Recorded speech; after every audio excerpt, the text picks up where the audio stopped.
الحمد لله رب العالمين، وبه نستعين على أمور الدنيا والدين، وبعد.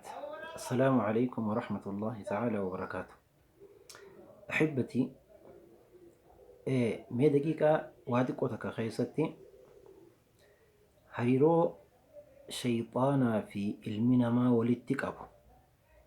مي هريرو إسال لما جدو جرتو حلال شيطان وقاني في جنو المنا ما تهي جنيته بيلداته wanni mataa jabaata wanni qaalii namaan goone cufti siidaatu shayxaana jaamti. Rabbiin subhaanahu wa ta'aala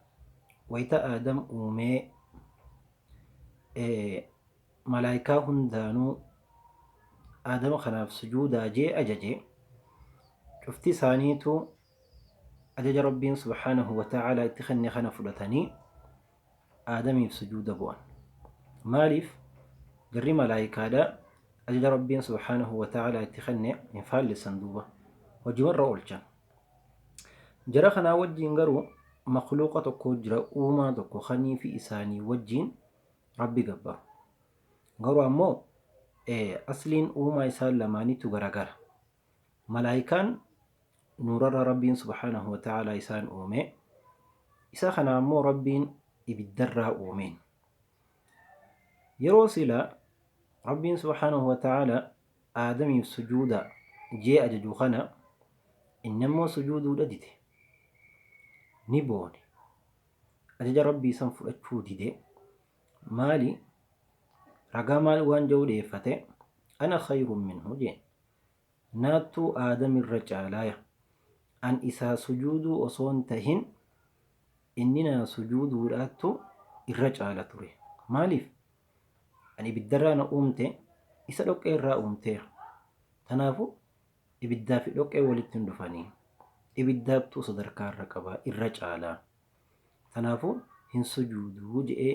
boonee duuba ajaja rabbii kana fudhachuu dide. boonaattu akkana isa godhe malee kanama ajjeesu kanama jiraachisu rabbi akka ta'e ni beeka. garuu ammoo beekumsi isaa sun waa takka illee isan fayyannee jechuudha. beekuun yoonii fi dalagaan jala jiraachuu baatte, dalagaadhaan yoonii fi walitti hidhaa tahuu baate, wanni sun faayidaa hin qabdu. beekumsi ati beeytu suniis bu'aa tokko illee hin qabu jechuudha. al-ilmu bilaa camalin kashajaratin bilaa thamarin. ilmiin beekumsi dalagaan biran jirre akka muka tokko kanii fi firii hin qabne yookaan ammoo midhaan hin qabneeti jechuudha. mukni midhaan hin qabne faayidaa hin qabu. ilmiin beekumsi dalagaan biran jirrees faayidaa hin qabdu jechuudha. duuba inni kun rabbiin subhaanahu wa ta'aala rabbii keeysumaan na uume waa hunda na godhuu ni danda'a osuma beekuu, garuu shayxaanni ibliis jechuu ajaja kana fudhachuu didee qaalii tana hojiirra oolchuu didee maaltu isarra mudate, qaala fakhruj minhaa fa innaka rajiim, asirraa bahi jeen, ati rahmata kiyyarraa fageeffamaadha, rahmata kiyyarraa ari'amaadha, bahi jeen, hanga guyyaa qiyaamaatti abaarsi kiyyalleen sirratti haa jiraatu je'ee rabbiin subhaanahu wa ta'aala abaare. duuba wayita rabbiin akkana isaan je'u akkaataa itti aadam kanaa fi hortee isaarra haluu itti bahu karoora lafa kaayyate. duuba tarsiimoo ajaa'ibaa kaatee itti xiinxalee itti yaadee maal jee rabbii isaa gaafate, yaa rabbi hanga guyyaa kaafamaniitti qabanaa qabii jeen, nan ajjeesinii booda na aansii jeen. duuba ajaa'iba, booda na aansi hoggaanii fi je'uu kana dogongora isarraa arkame kanarratti sheenawee uf duuba deebi'ee gama rabbii isaa tuubachuudhaaf osoon tahin wanni inni qabanaa qabii je'uunii fi aadamii fi hortee isaa tanarraa haluu bahuudhaaf, hijaa bahuudhaaf jecha qabanaa qabii jeen hanga guyyaa qiyaamaadhaatti. دوبا ربي الله سبحانه وتعالى قبق أبيف نهيمي في hanga guyyaa kaafamiinsaatti boodaan si aansaa jeen kana jechuun sin ajjeesu boodaan si aansaa jeen hanga guyyaa saniitti hoggaa waan barbaadu kana arkate gurbaan ibliisuu kuni fuuldura rabbii dhaabbatee kakate duba dhaadate maal je'e yaa rabbi je rabbi bimaa aghwaytanii la'uzayyinanna lahum fil ardi ولأغوينهم أجمعين يا ربي سببا وان نجلفتيتي بجج دجي تنا خيست إساني فين ببريجا إساني فين ميليسا شوف ساني تونين جلسا قبروتان خيغ غاري مليجي وراتي فيلت إسان خنا يوتاتي ملي شوف سانيتو إساني فين تا آجين فولدرا ساني تنتين دفا دوبان التين دفا كما مرقاتي في خربتاتي نيس جلاني 60 دفاجين ولا تجد أكثرهم شاكرين الرهدو ساني خجلت سيقل چنتهون قرتوجين إسر أبتيت كان جاء فولدر رب العزالات أبتيت أكني في إلمان آدم خنا جلسو قختي دوبا قختي آدتي لفاين إسان رقجين شوف سانيتو نما أتفلت مليجين أما ilma namaatii fi shayxaana jiddutti bakki macrakaan lollitti deemtu eessa filate jennaan dachii tana gubbajjeen namni duuba hoggaa namaa wajjiin lola seenu harka qullaan seenu isaan kana maaliini jallisuu yaade isaaniifiin babbareechaa jeen isaaniifiin mimmiidhaysaa jeen dachii tana keessatti kana meeshaan inni ittiin dhufu wantootan silaa shari'aan dhoorkitu wantootan haraam wantootan fofokkatoo suuraa bareedduutti kaayee uffata bareedaatti kaayee babbareechee maqaa bareedaatti baasee jechuun waan haraam akkama fakkeenyaaf farshoo maqaa biraatiin yaaman ribaa fa'a maqaa bareedaatti godhanii wantootan haraam akka isaan dalagan isaaniif babbareecheetiin isaanii miidhaysee isaanii dhiheessaa jeen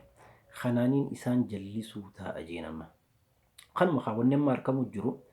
wantootan shari'aan haraam goote maqaa babbareedaa yoo maqaa san dhageesse maqaan sun si gammachiisu garuu ammoo wanni sun fokkattuu hataate wantootan akkanaa kana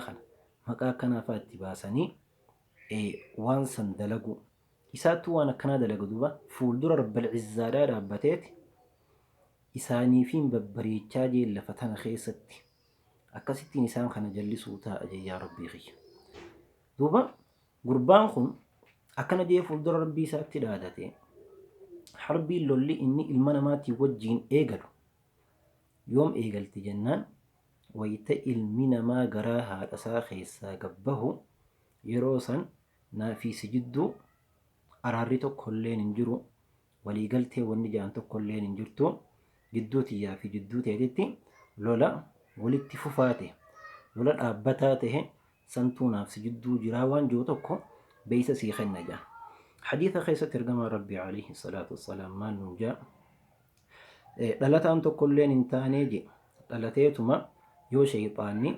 جناتش ساخيس خليتنا خيس دريما ليجي هقاني في شيطاني خليتنا خيس دري مجان دلتسوني ni iyyaje akkuma moggaa ilmoo garroggaa garaa haadhaati baatu iyyitu kanatti jechuudha yeroo sani shayxaanni kalee tana keessa diree iyyisiise jechuudha kuni maali naafisi jidduu harbiin eegalte jechuudha lolli eegalee naafsi jidduu wanni araara ja'an ilma namaatiif shayxaana jidduu wanni araara ja'an waliigaltee ja'an tokkolleen akkan jirre duuba mallattoo kenne ishaaraa kennaa jechuudha. Irra guddaan wanni amantiin islaamaa ittiin dhaabbattu bu'uurri guddaan bu'uurri jabaan tawxiida asaasni waa hundaatu jechuudha. Yoo tawxiidni kun hin jiraatin bu'uurri asaasni kun yooniif hin jiraatin dalagaan ilmi namaa dalagu faayidaa hin qabu jechuudha. Akka qaama tokko hanii fi mataan gubbaan jirreeti. Hattaa shayxaanni bakka tanattillee ilma namaan dhiisu. Bakka tanatti illee isa shakkisiisa. Bakka tanaan karaa malee isa naquudhaafis tattaaffii hedduudha godha. Hadiisa keessatti ergamaan Rabbii alayhi salaatu wassalaam akkana jeetti. Tokkoo keessan shayxaanni itti dhufeeti maal jaanji waan kana eenyutti uuma jaan samii eenyu uume dachii tana eenyu uume rabbi jaan deebisaa hoggaa sitti hasaase waan akkanaatiis eenyu uume rabbi uume kanaas rabbi uume osoo je'uu boodarra maal naqajee gabricha kana rabbumaahu eenyutu uumeya hoggaa inni bakka tanaan isin gahee jee rabbitti haa maganfatu waan sanirraa haa dhaabbatuu jedhu obboleen qiyya jidduu shayxaanaatii fi jidduu ilma namaatti harbiin dhaabbattu laal eega aadam uumamirraa qabee hanga arraatti guyyaa takkallee hifateen beeku du'a oduu hafuura baafatee akkana jaanii garii taabi'otaa gaafatan shayxaanni hafuura ni baafataa jennaan Hasan Basriidhaan odoo inni guyyaa takkallee hafuura baafate nutuu hafuura baafannee miidhe yeruma tokkollee hafuura hin baafatu yeroo hundaahu inni dalagaa isaa irraan dhaabbatu yoo asiin dadhabe achiin yoo achiin dadhabe immoo gamana hanganii fi ilmi namaa du'ee duniyaa tana gubbaa deemuutti jechuudha bakka du'aatti illee hanganii fi waan haajamu waan barbaadu san ilma namaa irraa arkatuutti akkanaa je'ee duuba ilma namaa irraa hafuuran baafatu yeruma tokkollee jidduu teenyaa fi jidduu isaatti lolli dhaabbataadha jechuudha. Guyyaa tokko jaan gurbaa tokko wajjii walitti dhufaniiti duuba shayxaana kanaan walitti dhufaniit gaafatee jaan akkana jee jaan dur naatu shayxaana kana naatu ilma namaa kana waa hedduu waan hamtuu waan fokkattuu barsiisuu ture amma immoo anuu deebi'eetiin isaan irraa barachuuf jiraa je na caalanii jechuudha waa'een hin beeyne hedduu natti as fidanii amma naatu isaan irraa barachuuf jiraa jeen duba gurbaa kana laalmi amma akka addunyaatti haa laallu akka caalamaatti wallaahi waan ajaa'iba waan dur nuti safuu jennee qabnu aadaafis qaanyiidha jennee hatta amantii osoo hin ta'in aadaafuu qaanyiidha wanni kun safuudha jennee qaanfachaa turre duba shayxaanni uffata biraatti kaayee uffata biraatti fakkeessee huccuu bareedduutti fakkeessee meeqaan tamnu fidee dalaguu turre fakkeenyaaf laalaa dur farshoo dhuguun qaanyi beeyna garuu amma immoo lakkuma deemnu waan biraatti kaayee namni hundi dhuguu eegale